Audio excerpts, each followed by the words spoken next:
les pommes de terre ont été égouttées. On les a passées après dans un papier absorbant afin de retirer toute l'eau. Et maintenant, nous allons donc les faire sauter. Pour ceci, on va utiliser une poêle. On va mettre un feu suffisamment violent au départ parce qu'il faut qu'elle soit saisie et colorée. La matière grasse que je vais utiliser pour cette préparation, un petit peu d'huile et une noisette de beurre clarifié afin d'apporter une plus belle coloration aux pommes de terre.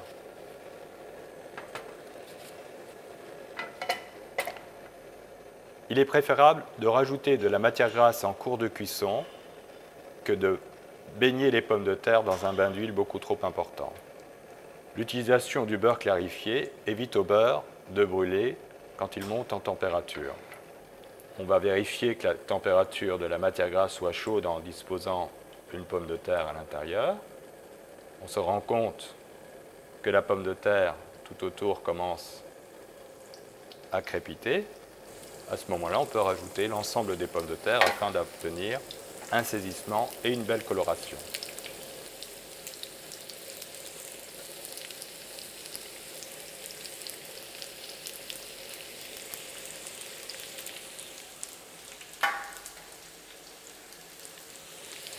Il n'est pas nécessaire de remuer immédiatement les pommes de terre.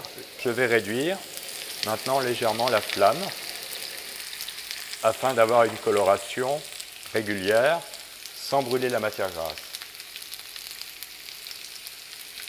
On peut à un moment donné vérifier si la pomme de terre commence à colorer.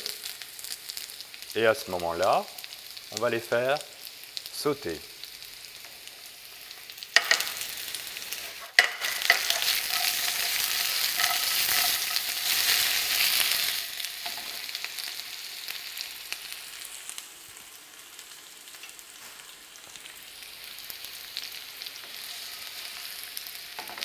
Les pommes de terre commencent à bien colorer. Je vais maintenant, délicatement, les assaisonner avec un petit peu de sel fin.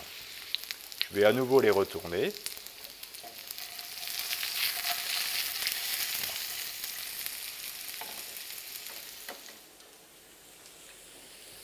Quand l'ensemble des pommes de terre ont atteint cette coloration, nous avons donc une cuisson parfaite. Je vais les refaire sauter à nouveau et je vais vérifier la pointe de cuisson. Voilà.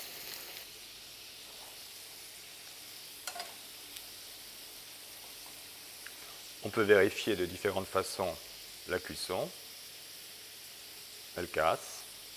Avec un couteau, on peut piquer. Si la résistance est inexistante, à ce moment-là, la pomme de terre est cuite. On peut bien sûr la goûter afin de s'assurer qu'elle soit suffisamment assaisonnée. Bien penser à les égoutter afin d'éviter de mettre l'excédent de graisse.